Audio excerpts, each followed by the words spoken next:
G'day! In today's video I'm having a look at an iPad mini that has received previous work. It got sent up for a battery swap. This one's an A1490. It got sent away for a battery swap. Not sure which company it was. The customer said that I was shut at the time, so he proceeded to send it off from there. And he's received it back. During transportation the touch panel was broken, so that's been replaced. We can also tell by the lack of home button here. So I'm assuming it doesn't have a fingerprint reader on it. But he was telling me that his Wi-Fi wasn't working and also he had no audio. And I've opened it up and this is most of what I've found so far. Let's have a look. So to begin with, when I opened it, we were missing one screw up here. That was fine. But then when I opened it up, I've noticed a few more things that seemed very not right. So looking here, if we ignore this little gadget over here, I'll get to him in a second. That's my doing.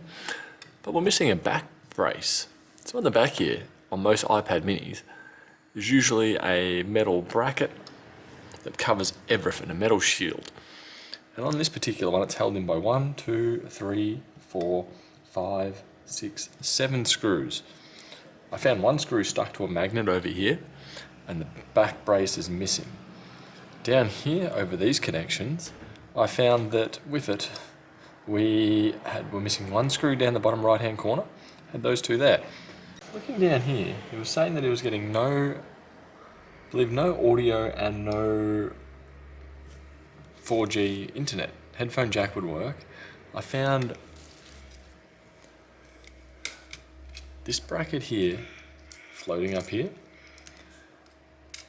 And I can see flux down the bottom right hand corner here.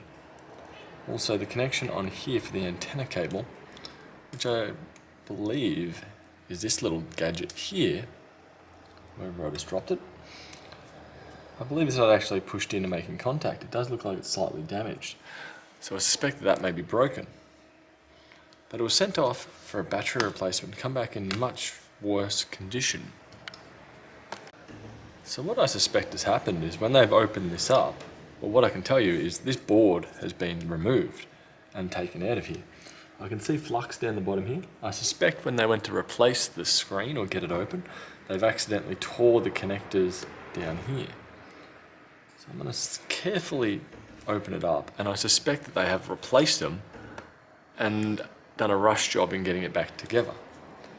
So if I lift this up by my fingernail and just pull it to the side slightly. Cool, we're off. Yep, looking at the amount of flux that's down the bottom here, I have definitely had this connector damaged.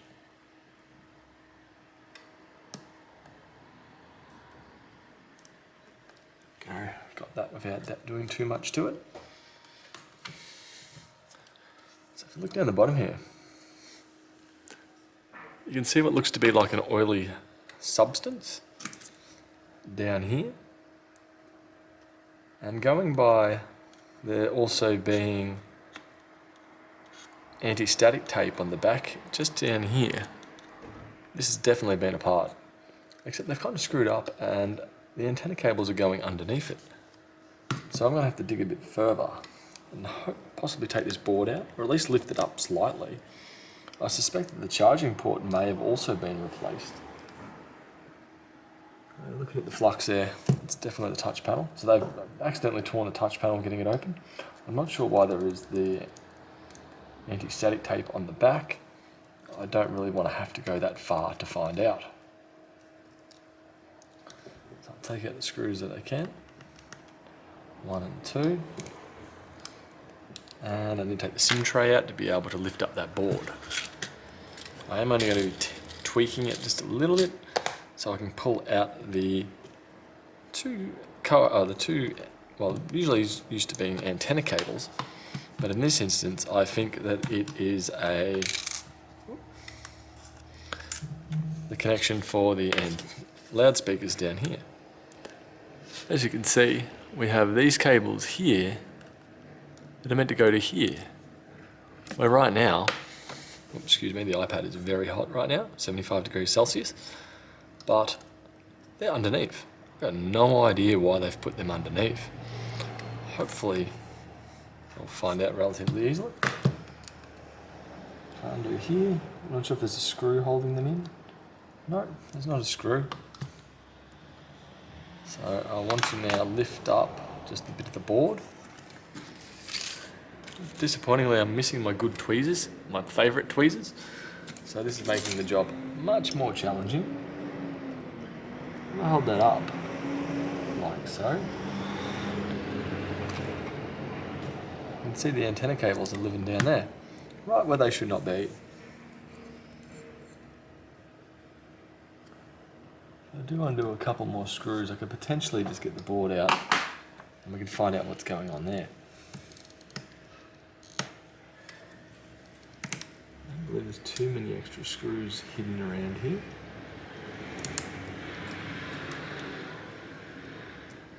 I think we're just getting held in by connectors. Yep.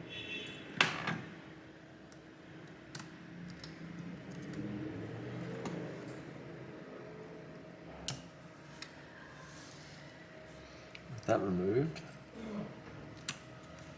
There we go. And we also have another cable here not connected. Right here. Slackers. This one here wasn't connected. So I've got 3 connections I've just found that have not been reconnected during the reassembly. And folding it over, the charging port I would also be guessing has been replaced. Looking at that. So they removed the main board to replace the charging port and then failed to move the antennas out of the way and didn't do their due diligence to actually correct their mistake. So that is hugely disappointing. I'm just going to quickly take a photo of that for my customer and then hopefully get this back together fully functional for him.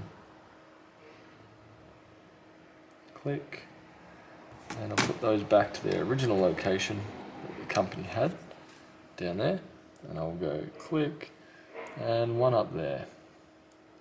Click.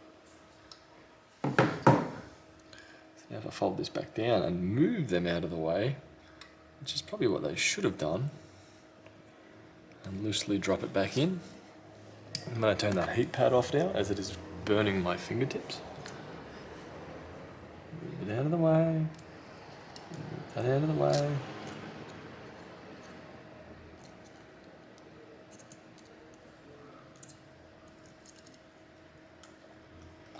So my guess is whoever was working on this was originally just here for a battery and then done a charging port and then done a display, and then they were just overworking on this machine.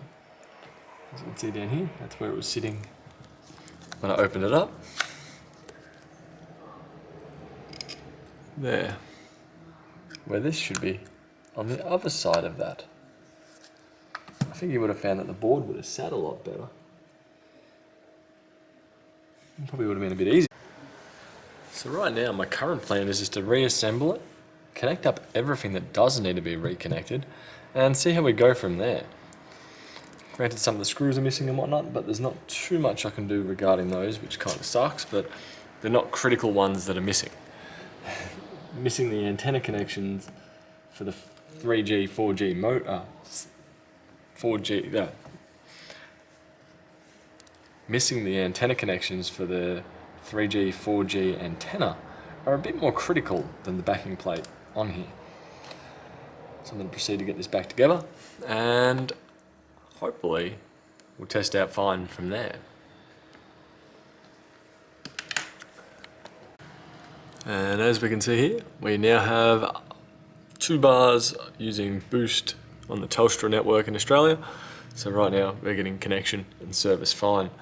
The other thing you said about was no audio. Right now, if I press volume up, we've got a faulty headphone jack. It says headphones are plugged in right now. Doesn't matter if I plug them in and take them out. There is no acknowledgement. So it looks like it'll be a new headphone jack on this one as well, and then it should be right to go. Fun and games. See yous.